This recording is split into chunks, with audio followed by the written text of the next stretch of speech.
Take a few moments to get situated with a nice solid base of support. Allow the spine to be straight. Allow the shoulders to relax. Allow the palms to rest on your knees or in your lap, facing up or facing down. Allow the neck to be long, but relax the face. Let the jaw relax, cheeks relax, muscles around the eyes relax, and space between the eyebrows relax.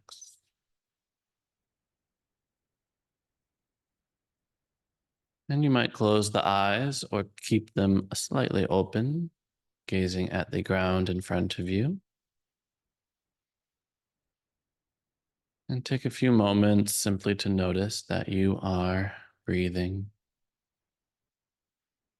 Breathing in, breathing out.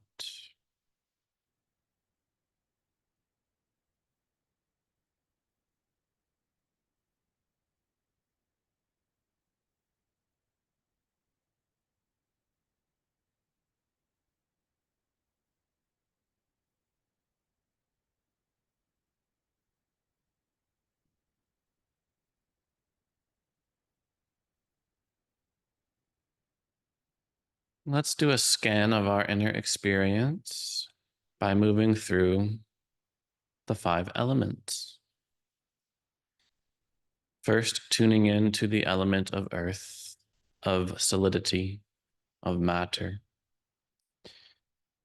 Feel the solid earth underneath of you, supporting you.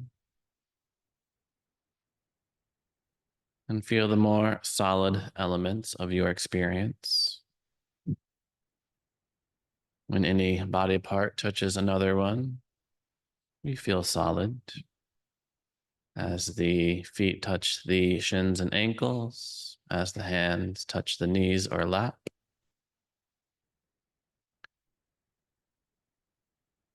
And also feel into your bones and your bone structure. That gives us the support we need to go about our days.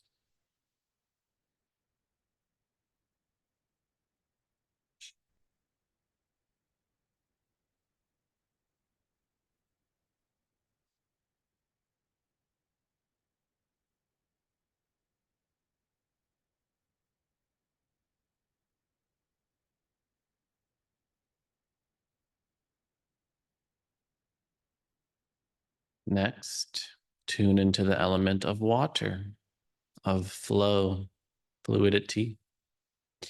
We are, after all, 70% water. Tune into that which flows through your body, the circulatory system of the heart, the blood coursing through your veins, bringing in fresh nutrients to the places in the body that need it.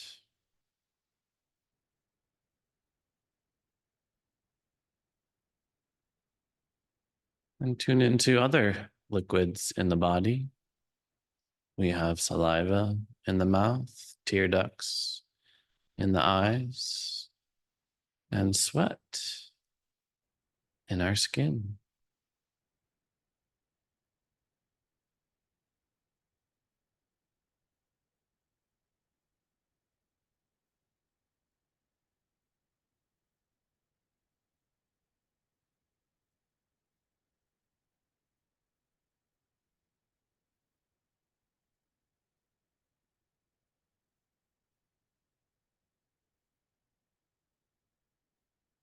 And our main focus for today will be the fire element. So taking special note of the fires that are burning within. We are warm-blooded creatures. We need to maintain a consistent temperature, warmer than our environment, for all of our physiological processes to work. We do literally give off heat and light like a flame.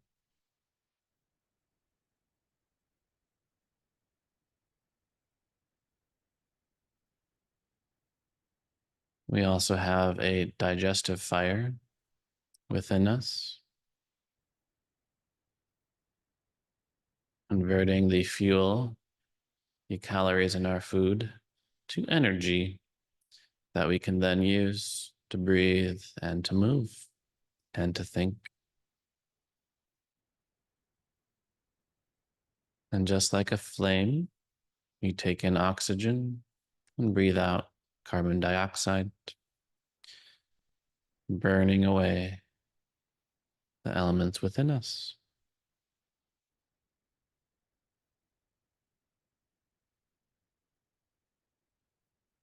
So take a few moments to reflect on what fire means to you. What is burning inside of you?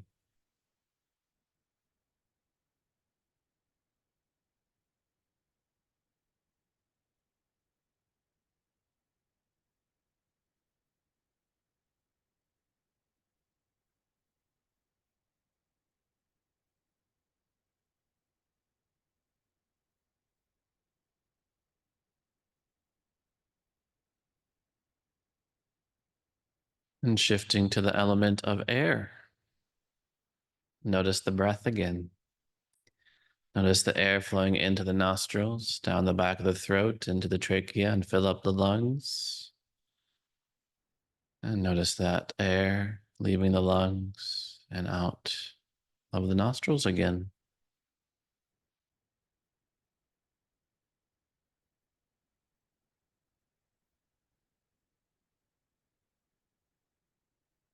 And notice the other areas of the body where there is space. Many of our organs have space inside of them, have air inside of them. Some fill up and become empty.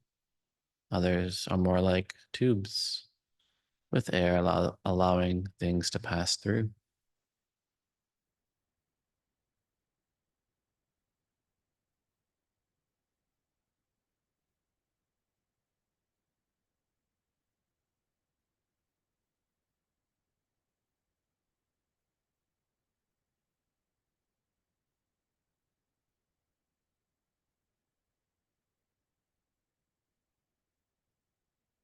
And finally, the fifth element, you might have heard it as ether or space-time, or the substrate of all matter and energy.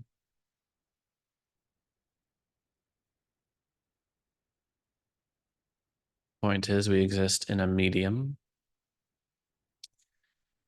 and even things that feel solid, scientists agree, even matter contains 99.9% empty space.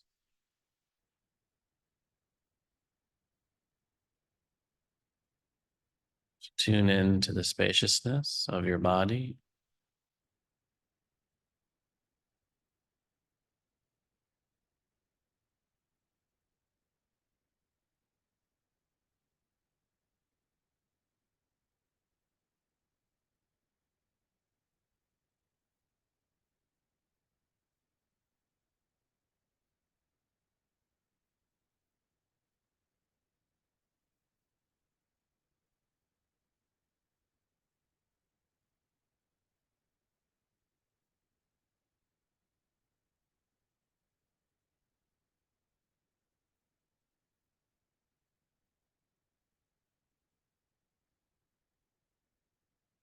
And to close out this meditation, as a segue into this talk, I'll do a simple chant. Sahana Vavatu, Sahana Bunaktu, Saharinyam Kanavavahai, Tejasvina Vadi Tamastu Ma Vidvishavahai. Shanti Shanti Shanti.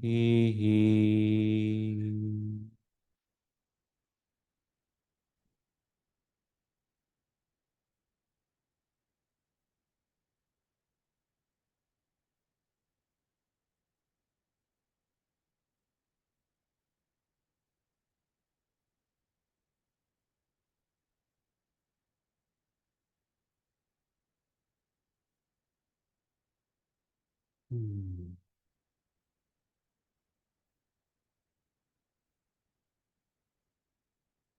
Hmm. Hello, welcome. Namaste, everybody. Thanks to those of you joining me in the room. Thanks to those of you joining me on Zoom. And thanks to those of you listening to the recording after. This is a little Dharma talk that I like to call Living from the Heart. All about this 18-inch spiritual journey that can sometimes take many lifetimes simply to travel from the head to the heart. And I wanted to talk about this fire element, particularly in yoga, what we call tapas. But it will take some time to get there, so bear with me. Because a long time ago, I had a teacher that would lead many Dharma talks. And he said before each and every talk he gave, he would begin by sitting for 10 breaths, slowly breathing in, slowly breathing out. And this allowed the mind to become calm and to make sure the words were coming from the right place. And I found this is a wonderful practice to bring into any activity in our life. The next time you sit in front of your computer to begin your work, sit for 10 breaths, breathing in, breathing out. And you might find it will transform the nature of your work. You might find a little bit more what we call responsibility, our greater ability to respond to what happens to us in our life with kindness and compassion, rather than react with judgment and ill will. Similarly, before you eat a meal, once the plate of food is set down in front of you, take a few moments, take a few deep breaths. And you might find with a calm mind, we are able to enjoy our food much more.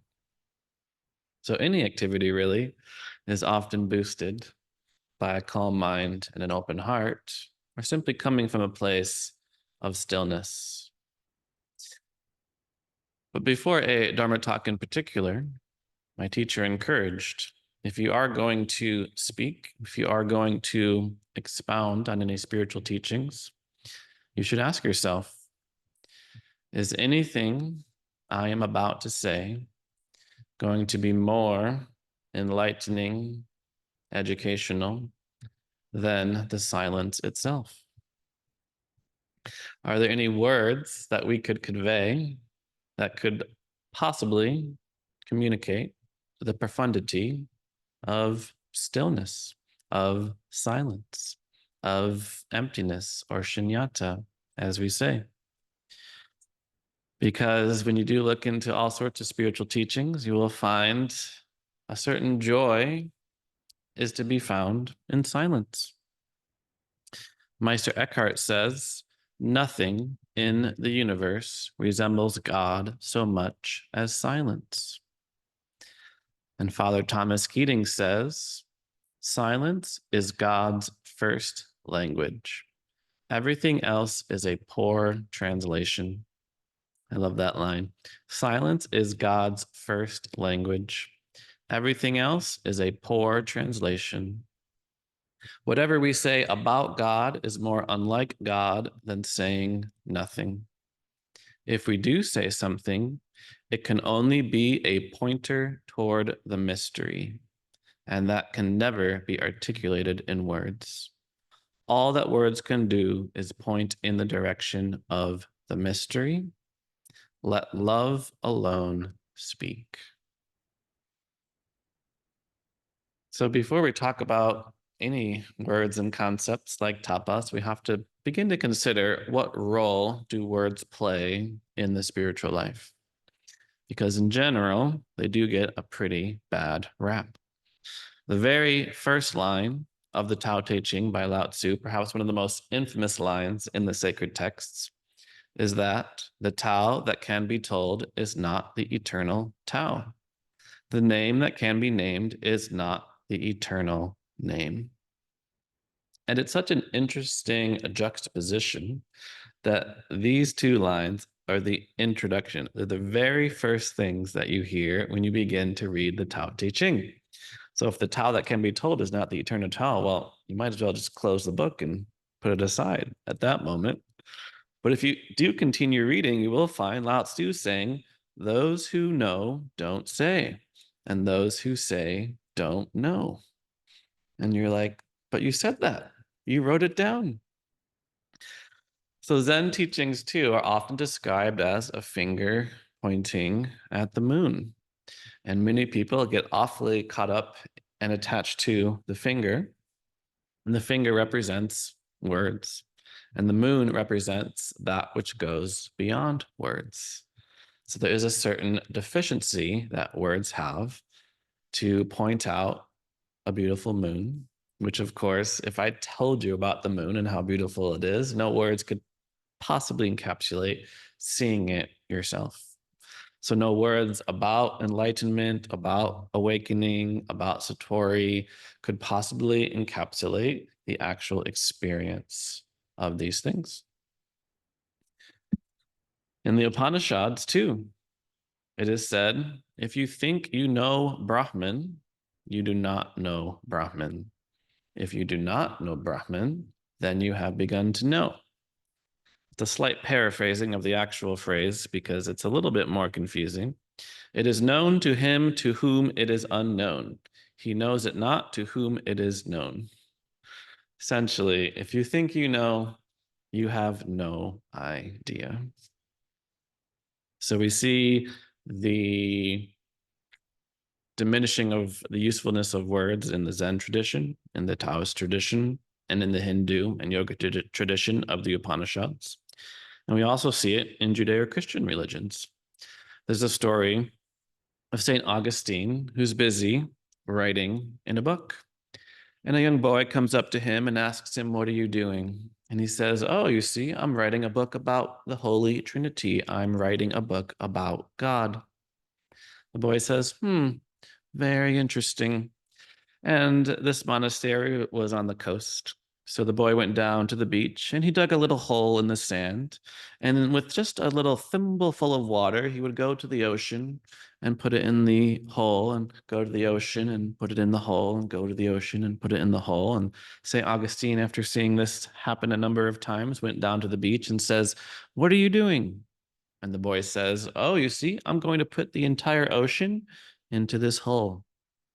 St. Augustine says there's no way you can put the entire ocean into a small hole in the sand.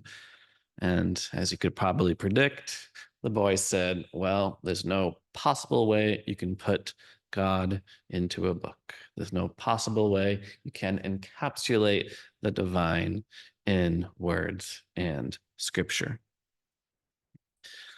So we have these stories abound. We have so many stories about not to get so caught up in words themselves.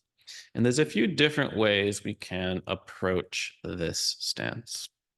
The first one, essentially, is that words are a raft. And this is a common metaphor you will see in many teachings, that when you get to the banks of a river and you need to cross the river, of course, a raft will greatly help you on your path.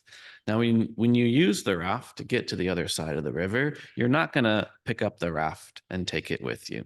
The raft has served its usefulness. So words themselves are also a vehicle. They can get us to a certain understanding, but once we get to that understanding, we can let it go. The other metaphor that people often use in the Zen tradition is that if you're knocking on somebody's door, and apparently they used to do this back in the day, you would pick up a stone or a rock or a brick from the entryway, and you would bang it on the door to make a louder sound. And when the person finally hears the sound and opens the door, you set the brick down. It's served its function. So words are useful. Reading the Tao Te Ching can be extraordinarily useful, which is why it is one of the most translated sacred texts that we have on this planet. The Tao Te Ching and the Bible are always neck and neck with which book is going to be more translated and more published. But another important thing to take from the usefulness of words on the spiritual path is that they're almost like directions. They're like the Google Map directions. Go 100 feet down this block, turn right, go this way, turn left. They are telling us to do something. So if we don't do it, they won't be very useful. So we have to walk it. Words are a map and not to be confused with the territory. So it's often said that if the Buddha was right here, he could not force you or get you to become enlightened. If Jesus was here, he could not force you or bring you into the kingdom of God. You have to do the work yourself.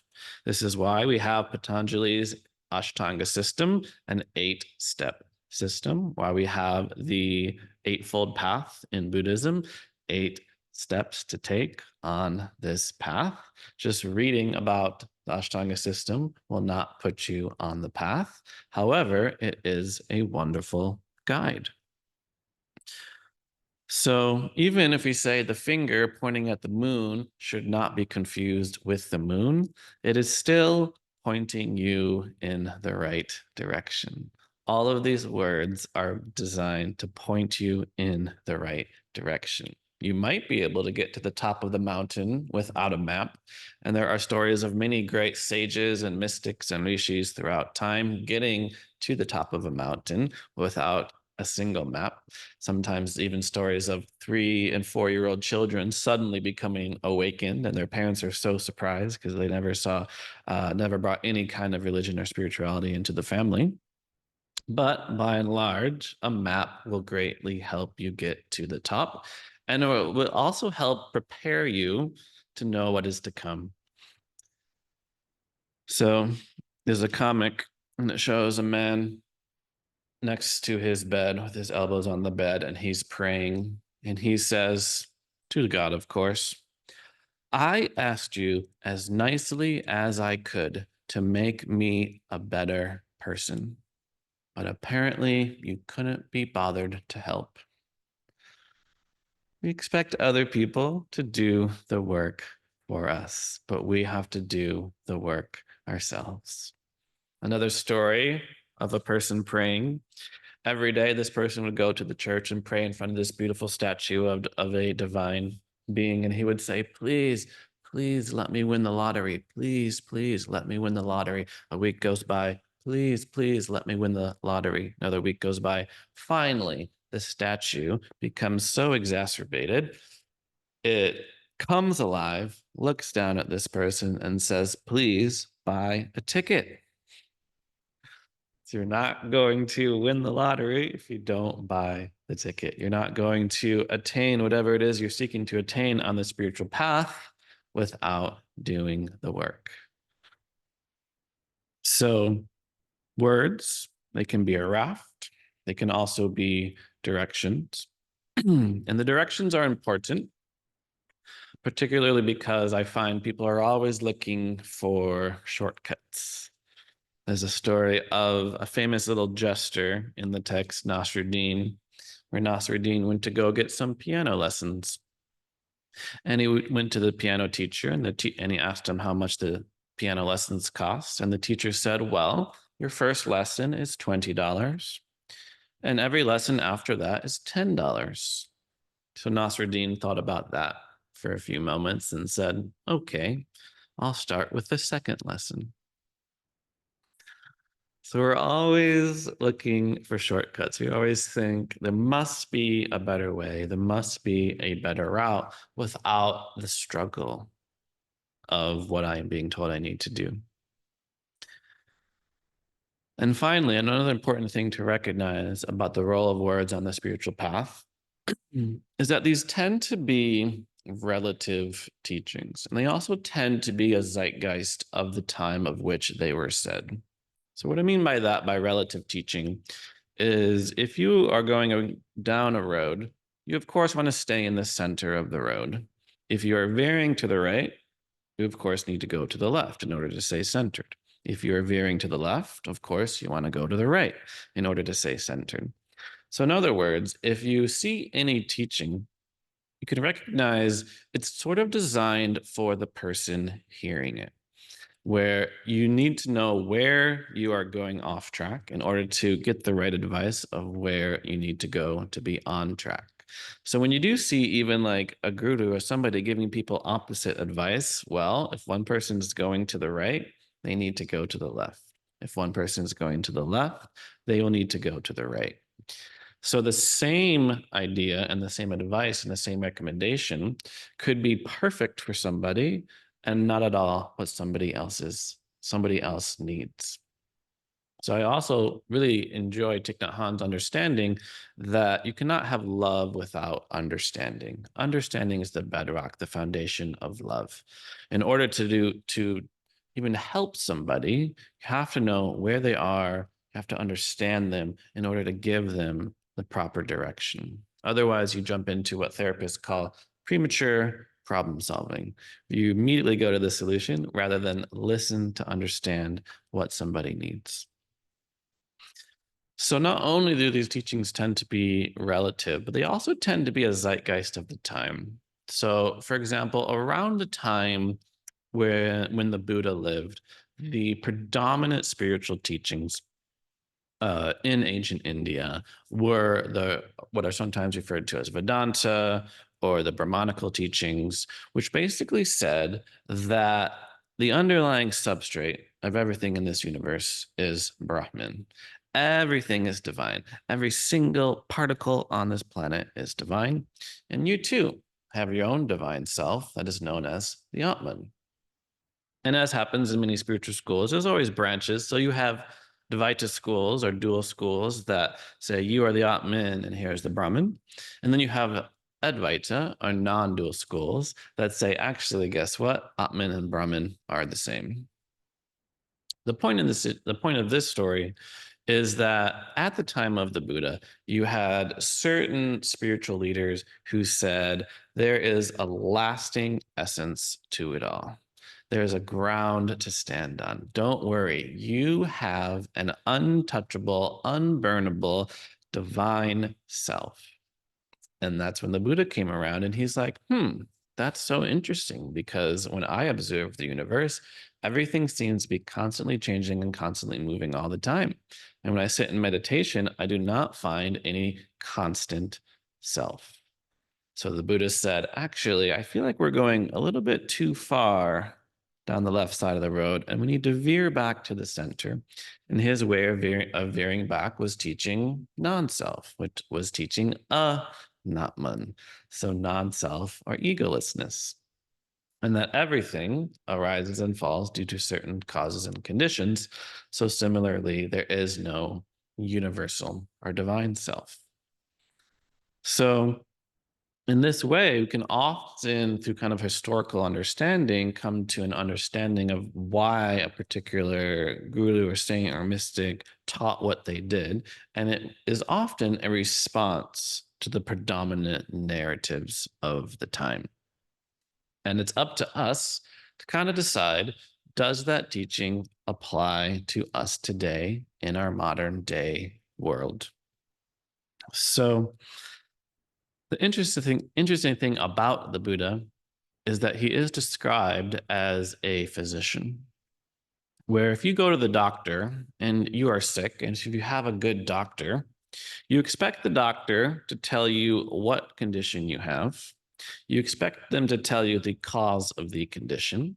You expect them to tell you if there is a treatment and if there is a cure, and then what that treatment is. And that essentially right there is the sum of the Four Noble Truths. The Buddha said, we have a condition that is suffering. There is a cause to the condition, there is an end to the condition, and there is treatment for the condition. So just as if you have a cold, the doctor will say you have the common cold, it's caused by a virus. And fortunately, we don't have a perfect cure, but we do have some things that you can try. So what I often say is that another thing that the Buddha diagnosed the human condition with is what I like to refer to as CNST, chronic non-stop thinking. And this is something we very much still suffer from today. When one monk was asked to describe Western civilization, he said, lost in thought.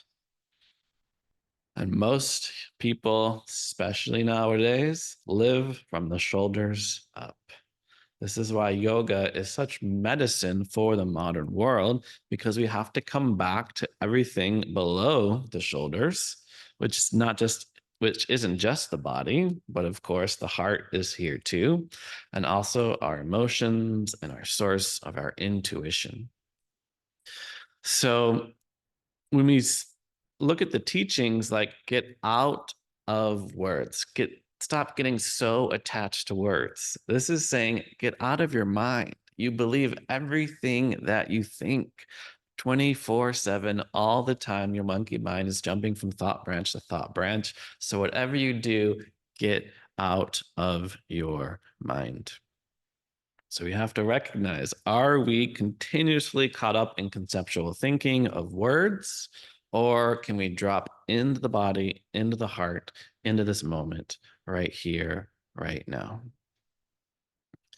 So in summary, words are useful as they are a vehicle if we take heed of their teaching. So when we do hear that we are caught up in chronic nonstop thinking and we just continue to think about it, that's not going to do anything. But if we can drop out of the mind and come into the body, that is the path that we can begin right here and right now. And if the teaching applies to our current circumstances.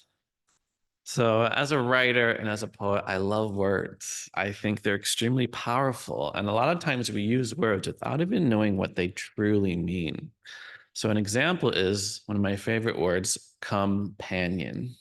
And if there's any Spanish speakers here, you know that con means with and pan means bread. So, what is a companion? It is somebody that you share bread with. Similarly, we have this word compassion. And we have that same kun, which means with, but the passion in this case comes from pati, which means to suffer.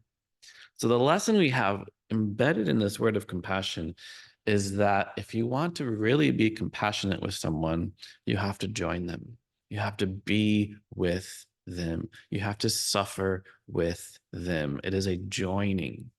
So we cannot from afar be compassionate to somebody. It is actually a shared experience, which is why Pema Chodron says that compassion arises from commonness and not difference. So another word I think is quite interesting is the Sanskrit word Trishna, which sounds a lot like Krishna, but it also sounds a lot like thirst. So when we say that the Buddha diagnosed the human condition as being one of suffering, he said that the root of said suffering is Trishna. It is thirst. It is a constant, ceaseless, endless longing, desire, and wanting that keeps us from simply being present in the here and in the now. So all of this is a segue to our word of the day, which is tapas. And tapas is not small plates of delicious Spanish food, at least it's not in this case. Tapas is a very crucial Sanskrit concept. And it's so important that Patanjali in his Yoga Sutras even mentions it twice. So out of the 8 limbs, out of the 8 steps, out of the 8 directions of Patanjali's Ashtanga system, step number 2 is our niyamas. And these are things that we are supposed to do. So again, if you don't do them, if you just read this Yoga Sutras without applying them to your life, they're not going to be very effective. So saucha, for example, or purity, is one of the niyamas. We're supposed to practice purity of the body and the heart and the mind. And tapas is another step, is another niyama. And it's so important that later also in Patanjali's Yoga Sutras, he defines this practice of Kriya Yoga. Whenever you heard the word Kriya, you have to think action. It comes from the Sanskrit Kri, which means to act. And it's also where karma comes from, meaning action. So karma, Kriya can both mean action. Again, pointing to these are things we have to do. And he defines Kriya Yoga as 3 things. tapas, which I'll define in just a moment, self-study, and believe it or not, surrender to God. We don't have time to talk about surrendering to God today because our focus today is on tapas. And when you look at most translations of this word, you will find it translated as discipline, meaning we must be disciplined in our practice. And like any word, we can unpack a lot of what discipline means. It's not punishment. A lot of people think if they're suffering, if their back really hurts in their meditation, that's a good thing. This is all part of tapas. Just as if a kid misbehaves, you discipline them. This is not the discipline that we are talking about. The discipline of tapas is the same root as disciple, which means teacher, which means to impart wisdom. The basic idea being that if you're a teacher sitting in front of the room, no matter what you say, if your room is running around, if all the kids in your room are running around and not paying any attention to you, no knowledge is going to be imparted. So the basic idea is if we want to gain knowledge and wisdom on the spiritual path, we must have discipline to sit in our chairs, our proverbial student chairs, and pay attention to the teacher. So like those little bone necklaces that you find in meditation communities, a bone, kind of like a dog bone. It says sit, stay, heal.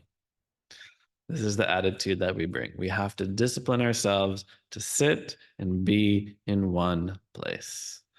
So a common metaphor or imagery that you see a lot in the Gita is that our senses, our sensual desires, our trishna, they're like horses. They're like untrained horses chasing after one delicious thing after another.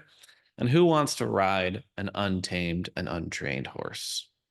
You're probably going to get hurt. So we do have to apply a certain level of discipline. It's disciplining our horses. And if you like horses or the monkey mind or the puppy mind, it's all the same. We are disciplining the mind in order to gain a certain level of knowledge on the path.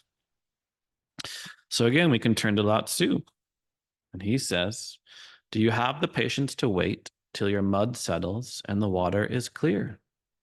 Can you remain unmoving till the right actions arises by itself? So such wonderful imagery. You might imagine just having a jar of muddy water. You shake it up, you can't even see through the water itself. But you set it down, you let it be, and eventually the mud begins to settle and a clarity, clear, pure water naturally arises. And that is what we are here to do, to sit, to stay, and to heal, to allow the muddy waters of the mind to slowly become calm. And our inner clarity, which was always there, the water is clear whether or not there's mud in it, but now it's just its true nature is simply revealing itself. So that's my time. It's simply revealing itself. And this is what we are here to do. So there's a certain consistency, there's a certain discipline to this practice.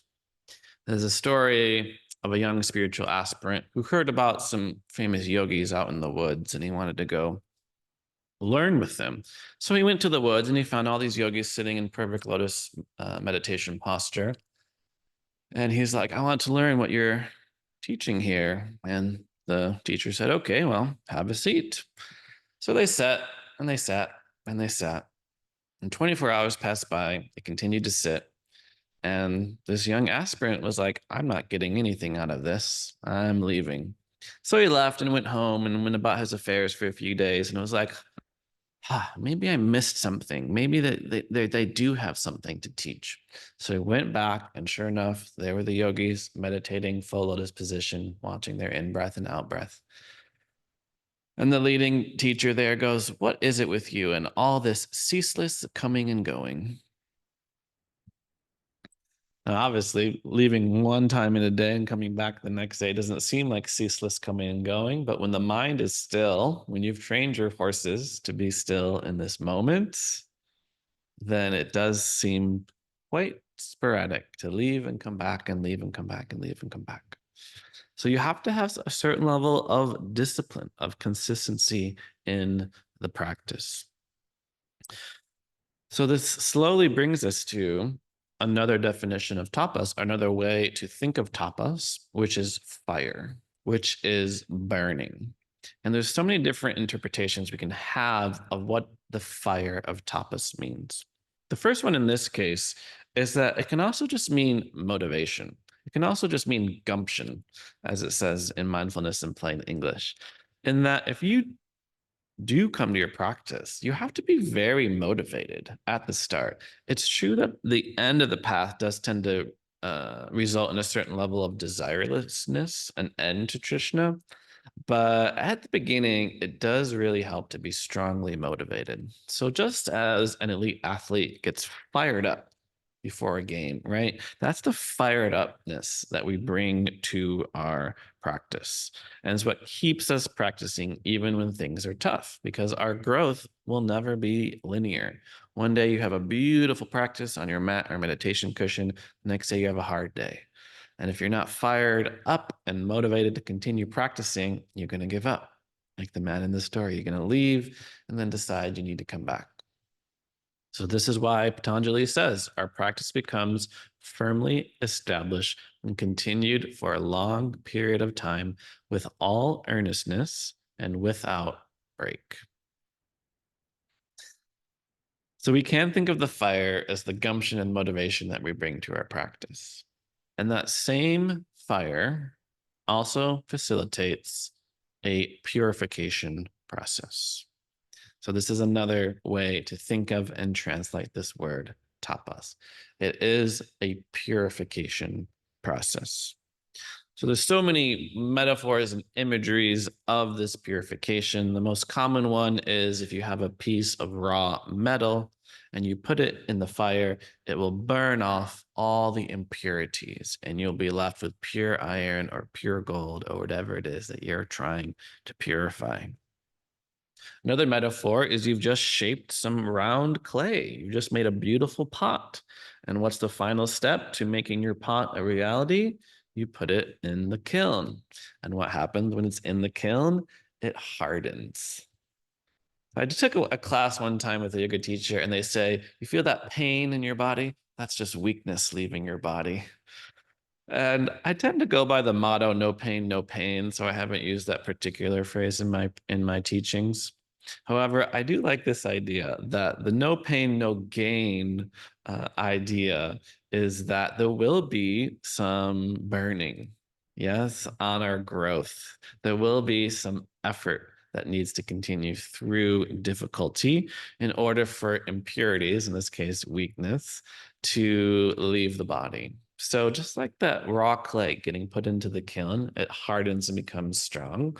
So too, through our discipline, spiritual practice, the mind becomes rooted in the body, and we have the courage to live from the space of an open heart. So I'll give a couple more metaphors, and then we can close out. So another metaphor of how fire purifies the body is something I'm sure we've all experienced, is if we've ever had a fever. And a fever is not a symptom of the virus or infection itself. A fever is your body's response to the virus. Your body and its immune system has decided to elevate your overall temperature in order to make your body inhospitable to the virus. So I think many of us have probably even had that experience. We've been sick for a few days. We've been sick for a few more days. We try everything that we could. Then we have that one night where we are sweating all night. The body gets super warm. And the next day we feel right as rain. So that is what the fever is designed to do. It's designed to be a fire. It's designed to be an elevation of temperature that burns away the impurities of a virus or bacteria. And one final consideration of the purification process of fire happens with the growth that we find in the plant world. So there's two main ways that we use controlled fires. In many places, particularly in California, the strong, tall trees like the redwoods, they have evolved to withstand fire. So when a fire does travel through the land, it burns away all the small plants, but only the tallest trees remain. So in this way, the fire of tapas burns away the smaller impurities of our mind, heart, and body, and leaves only what is strongest. But of course, another metaphor of the fire that's used in agriculture is sometimes you have to burn away the entire field. And then what do you end up with? Fertile ground. And if we also think a little bit more about this metaphor, we have to realize there are certain seeds in the earth that are waiting for a forest fire. There are seeds right now in the earth that will remain dormant until a forest fire passes through the area and kills off all the other plant species, which allows this species to grow without any obstructions. And it's that fire and it's that heating that actually breaks the shell open. So you might just think, what is it inside of me that is waiting to awaken? What seeds are just waiting to awaken? What needs to burn away in order for what is within me to awaken and grow in my life? So this is why, in particular, I wanted to focus on the fire element today, because we have fire in our bodies right now. And it's such a powerful imagery of transformation. So even St. John of the Cross, for example, in his very aptly titled book, The Living Flame of Love, often described the human body as like a damp log, and you put it on the fire. When you put a damp log on the fire, it's got some moss and some other things. So at the beginning, all those impurities burn off. You know, the cackles and it pops, and then the moss dies off, and maybe there's even some bugs in there and they run for the hills. So it takes some time for the log to burn cleanly. Take some time for the impurities to burn away, of which there will be some struggle, which is why we need the discipline. But then we burn brightly. Then it burns cleanly. And you could also take that metaphor one step further. You might just say our task is to burn brightly. You might also say our task is to burn everything away. So just as we abandon all words and conceptual thinkings, maybe we just need to burn it all away. And I'll mention one more thing, because I did mention this word satya, or purity. Because I find, particularly in the Western world, it's very easy to have a certain resistance to this word purity, particularly because of how it's been used and misused in spiritual communities. Many people in the West conflate purity with sexual purity. Maybe you have even heard of these purity balls that happens in certain communities in the United States. The Eastern mind is not concerned with such an idea. To an Eastern mind, impurities are hatred, ill will, egotism, anger, things that cause pain, violence, and suffering in the world. While we all have a pure nature inside of us, you might call it Krishna consciousness, Buddha nature, soul, spirit, Atman, or Brahman, if you're a Dvaitin or Advaitin. And this pure nature, just like a diamond, it just irradiates light, pure light. So the pure processes inside of us are love, compassion, joy, peace. These are what is pure. These are actually the big trees that will remain standing when all those impurities of hatred, judgment, ill will, jealousy, envy, resentment slowly burn away with the fire of divine love, which is simply the fire of your practice. So this is actually a two-part talk, so you'll have to come back next week for part 2 of tapas, and letting the flame of divine love burn away all that is standing in the way of our own limitless loving nature. But we can still close out with a short check-in. Returning to our straight spine, Returning to relaxed shoulders and resting hands. You might close the eyes or keep them slightly open. And check in. You might check in with what is burning inside of you. Almost like the motivation or calling of an artist to bring something into the world. We all have a deeper calling and a deeper purpose. Maybe that's what's burning inside of us.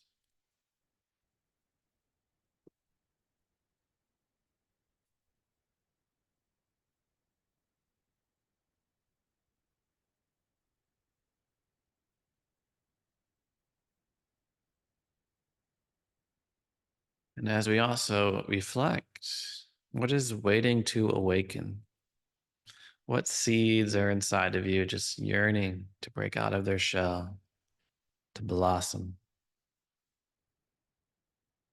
What seeds of love, kindness, compassion, acceptance, peace, non judgment?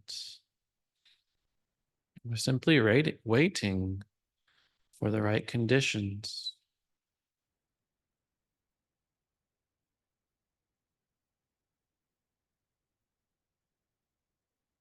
And finally, what challenges, what pain, what suffering, what difficulties is really just friction, is really just heat. It's really just there to fuel your own growth and awakening. Just like when you stop a car very fast, the brakes will get warm, get hot.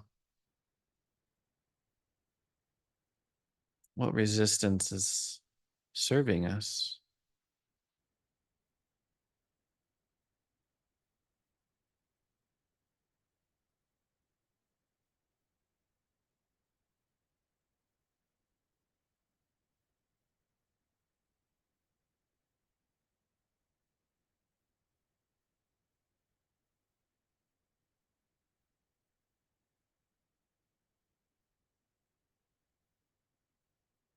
We'll close with a poem by Rumi. The lamps are different, but the light is the same. One matter, one energy, one light mind, endlessly emanating all things.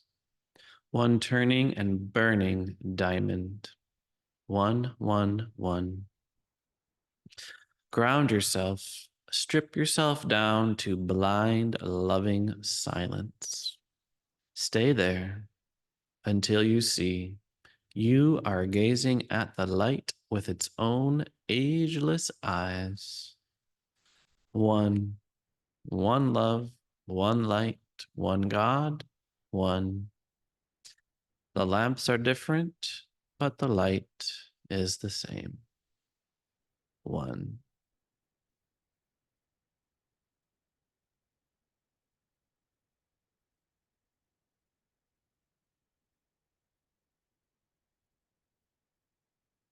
The lamps are different, but the light is the same. And that one light, that one turning and burning diamond within me honors and recognizes the turning and burning diamond within you, for the light is the same. Namaste.